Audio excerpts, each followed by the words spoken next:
What's going on, YouTube? JT is Reborn here, and welcome back to another edition of my DC comic book reviews. And in today's video, I'm going to be talking about Robin #3. That's right, after last month's issue, we had Damian. We saw kind of the rules of Lazarus Island. We saw recovering from his heart getting ripped out. And the end of that issue kind of ended with Rose taking him to, I guess, a beach party to where like he can kind of have some fun for once. So that's where we pick up with this thing. We also see Damian meeting and kind of interacting with Connor Hawke for the first time. We get to see Damian kind of having a little bit of fun showing off. Like there's like this issue just feels more of like a kind of leisure issue, like a take the back seat kind of way, and just kind of having the characters just kind of interact with each other a bit and just kind of have little conversations and kind of a sense of fun, like to really kind of get to know the environment and all the different people here and such like that. And plus, there is a little bit of plot advancement kind of towards like the end of this issue, but the first part of this is more about just kind of like letting loose a bit. So let's go ahead and summarize this thing. Again, this is written by Joshua Williamson with art by Gleb Melnikoff. I think the colors were Luis Guerrero or something like that. So as the issue opens up, Rose was taking Damian to a party. She's basically become his surrogate big sister at this point today. And as he's going there, she's like, "You got to go and make some new friends today." And she's like, "When I saw that you reading that manga, I knew that you were kind of stiff and all these things here." And of course, who shows up but Flatline? Wondering, "Oh, so that's why you ditched me to read your manga because you'd never be caught dead at this party." She's trying to get him to open up. I'm, kind of have a little bit of sense of fun, and that too. We see Damien's just kind of looking around, and he sees people like doing this kind of knife throwing thing where they kind of like land it in between their fingers, and so he grabs all the knives, throws them up the air, and they all land perfectly, kind of like between all his fingers, and everyone's just kind of impressed and blown away. And you can see this moment a little here too, like where he's winking. I feel like that's a nice callback to issue 2 when Flatline kind of winked at him. So it's either him like his kind of like own bizarre way of flirting, or just him kind of showing off because Rose is there. But I feel like that wink is a deliberate callback to when Flatline did it beforehand. But look at him, he's kind of happy, getting a little cocky. Just kind of like for the first time in a long time, he's kind of getting praise, and it's coming from an unlikely place. And these are all villains, mind you, and he's just kind of enjoying it for once. Like, "Oh wow, you're so hardcore and kind of cool by the things that you do," because normally around the heroes he's just getting scolded for stuff like this, and for the first time, wow, he's kind of getting a little bit of praise, and he's smiling. Even Rose is kind of enjoying it too, because he's like, "Oh, finally, like I'm actually getting some respect here. Oh, this is great." But meanwhile, Damien's conscience, Alfred, who, you know what, I've just kind of noticed this. This is Ratatouille. Alfred is basically the Chef Gusto to Damien's Remy the rat. When Remy was trying to figure out things and he had Gusto like popping up in his head. That is basically Alfred just acting as a bit of a guiding force, and he's trying to tell him to go away, but like that side of him just won't go away. Another thing I kind of like about this section too is Damien saying about like he's telling all these hardcore stories. Then all the other villains in that start jumping in and telling stories about how Batman just beat the shit out of all of them. Flatline talks about how Lord Deathman has been beaten up by Batman so many times, and he was like, "Wait, my father isn't," and they're all laughing like, "Hey, Batman beat the shit out of me here. He dragged me in a Batmobile," and all that too. And he kind of felt left out like at that point, so he kind of goes off and does his own thing. And he switches costumes, so he's going and walking, and this is where he really meets Connor Hawke for the first time. And he's looking over Mother's Soul. He's talking about like how he kind of smells death in the island, and how Connor was just trying to find a place to kind of be off on his own. And this is kind of one of the best sections of the book.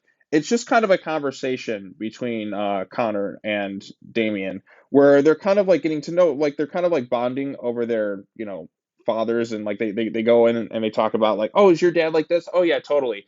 And one of my favorite parts is where they kind of make fun of like their little kinks that they have, which is not something I kind of expected. My dad has a thing about fishnets, and then Damien's like, "Oh, my dad, for my father, it's leather, lots of leather," and he's laughing. They're laughing, having a good time, bonding over like their dads and how they're kind of like, our families are kind of screwed up, like, and they just kind of have a good laugh about it, and it's a nice moment for both characters. Unfortunately, it gets interrupted by this guy, and his name is Master Dusk, and he is now in control of the League of Shadows, and he even knows, and Damien knows him from when he was a little kid, because Master Dusk was really cruel, and he was, you know banished from the League of Shadows and Assassins because he just went and took things a little bit too far. Master Dusk wants revenge on Damian after how his mother treated him and like his family. He says Damian's too cocky, arrogant. He views him as the biggest disappointment and the greatest failure. So then they go into a bit of a scuffle. And it's a nice brutal fight, but Damien's just no match for Connor Hawk, and he gets yeeted off the side of a cliff. And he wakes up again after getting his ass kicked really badly in issue 1. He's once again getting his ass beat really badly in issue 3. So this is not going to be an easy challenge for him. And in a really surprising bit of an ending, Damien thinks it's his father who saves him, but it's really not that. It's his grandfather, Raz, or Raish Al Ghul, however you pronounce it, is back. And he's got a lot to teach him. But like Raish looks very different, or Raz. I don't know. How do you pronounce this guy's name? Some people are saying Raz, some people are saying Raish. So I'll just call him Granddaddy Al Ghul. Kind of shows up, and we're going to, in the next issue, it looks like we're going to find out what happened to him. But this is a very interesting kind of ending because this is the first time we're really seeing Raz, at least to my knowledge, in a state like this. Usually, Raz is kind of like in control. He's got everybody around him. Like this is him. He's looking really scruffy. He looks kind of defeated, and maybe this could lead to some really interesting developments for Raz because like I've always kind of seen him just in really just one sort of way. He's always just been like in control. Like this is the first time it looks like he's kind of lost everything, and he seems to be kind of a bit of a broken man. And he actually saves his grandson. He's not using him as a weapon or anything this time, at least for now. Maybe things could change later on down the road, but maybe this is his chance to kind of redeem a sense of honor and get back what he lost. I can't remember the last time he showed up. I think I read about him in Batman and the Outsiders, but I haven't seen him in really anything else since. Maybe he was in that Batman Superman book. I don't quite know. But if anybody knows the last time, he showed up, just let me know in the comment section down below. But I think this could be like really interesting, like him actually helping his grandson. Perhaps the Robin book is a chance for like both sides of Damien's family to kind of like work together for once, like kind of redeem themselves to us in a sense. Maybe not fully blown like heroes or anything, at least on the Al Ghul side, but to be better, maybe to become a closer family, maybe like a better understanding of each other, maybe helping each other out for once. Because like in this book, like it seems like Damien's kind of getting a little bit of a push from his mom and now his grandfather, because Raish has been kind of like or Granddaddy Al Ghul has been kind of a bit one note in a sense around Damien. It's just he's always just been kind of using him like as kind of like his future heir, a bit of a weapon. This time it looks like he's just kind of going out of his way to just kind of help him because that's his grandson and he does care. And I like that. I want to see Raz kind of do some good here for once. I think that would make him a lot more interesting instead of just kind of, more of a one note villain. Because I think that's what kind of made him a little bit more interesting is despite everything that he does, like he still does care for his family. So it's nice to see a bit of a change of pace with him, like just this more defeated version of himself, just trying to help Damian, maybe train him to like kind of get back on his feet and win this tournament. So if you're gonna learn from somebody, you might as well learn from the best. And he's been around for a really long time, so he really knows just his shit. So I thought that was quite interesting. We'll see how things go from there. I don't know what happens. What's the I can't remember the solicitations for the next issue. I think it's more Damien just kind of learning some training from Raz, but I am excited to see what happens in that next issue. So yeah, there you go. That's the summary of Robin #3. I quite enjoyed this thing. Is it my favorite of the three? I think I like 2 the most overall. I think that one had like the best sense of fun, but I like this one because it kind of takes like a bit of a breather. Like you get some interactions with the characters. It's nothing really like too elaborate. It's just an issue that takes the time to kind of breathe. I wish it was a little bit longer and that we did spend a little bit more time at the little beach party that they had there because I was actually liking that thing, like swapping stories and stuff. Damien kind of having a bit of fun there with, a bit showing off. I don't know if you call that flirting, what he was doing with Flatline or whatever, but she desperately wants to be his friend, as you can kind of tell based on what's happening here. Maybe it's because of her upbringing and, she doesn't really have very many friends, I guess, because the way she talked about in issue 2, like Lord Deathman never really lets her out. So this is the first time, like, oh, there's somebody my age. Maybe we can hang out and be friends. Sorry, I killed you, but we're cool now, right? Yeah, and then Rose is just trying to push him, and like she seemed kind of happy when he was just kind of enjoying himself for a bit, but then he felt like a bit of an outcast when they were all talking about like, oh yeah, your dad beat the shit out of us. So I like that too. And then like his conversation with Connor was pretty nice too, where they kind of bonded. That felt a little bit rushed too. Like he kind of shows up, just meets them, and then like we kind of like really skipped to them already in the midst of a conversation. But it's still a nice moment where they're just kind of sitting back and just laughing, like, yeah, our dads kind of suck.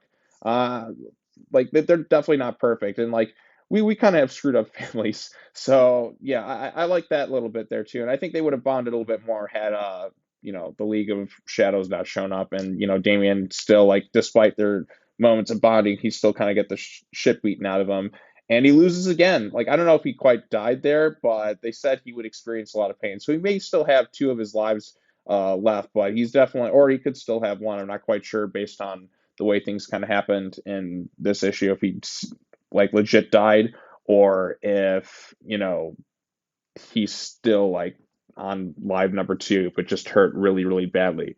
We'll just have to wait and see what happens. But I am excited to see where this thing goes from here. Artwork once again by Gleb is fantastic. I love the facial expressions. I love the little kind of comedic moments sprinkled in throughout the issue. Just the slight winks in that. I like. The action bits are handled quite well. You get a lot of fighting in there, and I'm always there for fighting. And in some books, like anytime I can get a little bit of action, I think that works pretty well. But you get a lot of good hand-to-hand combat in the different panels, and it moved the story along just a little bit, gave it a little chance to breathe, so the characters can kind of just be like regular people, not just like just spending time. Like I like moments too, especially if you got like villains or kind of shitbags where they're kind of bonding over stories. I think that just kind of appeals to me in some of the stuff I've seen. Like if you're watching like a tournament movie where it's just everyone just kind of bonding or something like that. I always like little elements like that thrown into stories. So yeah. All right. Well, I have rambled on long enough incoherently. Robin number three, once again, a solid issue. I'm really looking forward to issue number four. Is it my favorite of the three? I still like issue two the most, but this one still was quite good. And it leaves the door open for some interesting like development possibilities. Like what is going to happen with Granddaddy Al Ghul? Is he going to be like a bit different now? I know he's going to train Damien, I think, in issue four, but like what's going to happen kind of after that? Like, is he going to kind of have a bit of a change of pace in his character? I think that could be quite interesting to see him like a different side of him that we're not used to seeing so much. Like maybe like him defeat like this is a chance for like both of them to kind of crawl out of the pit of like their fall that they both kind of been on for a while. Like Damien fell from grace, you know, Roz has kind of done the same thing. And I just am looking forward to seeing a different side to Ra's al Ghul that we're not used to seeing. So that's what has me most excited for the next issue. And of course, the tournament itself, how the Bat Family are going to factor into things. So there's just a lot of possibilities with this. But overall consensus, I say check it out. If you're a Robin fan, this is something that you don't want to miss. All right, well, that's all I got to say about this issue. I know I rambled on long enough. Tell me what you thought of it in the comments section down below. I got some more comic book reviews I'll try and post later on tonight for Detective Comics. I think Infinite Frontier is something out, and then you have Teen Titans Academy, which I haven't even gotten around to reading those things. I got other stuff I got to do first, but I definitely want to try and get all those videos out, hopefully by the end of today or early into tomorrow. So we'll see what happens there. But go read Robin. It's a good time. All right. Be sure to like this video, share it with your friends, subscribe to the YouTube channel for more content. As always, take care now. Bye-bye then, and I will see you all in the next video. Peace.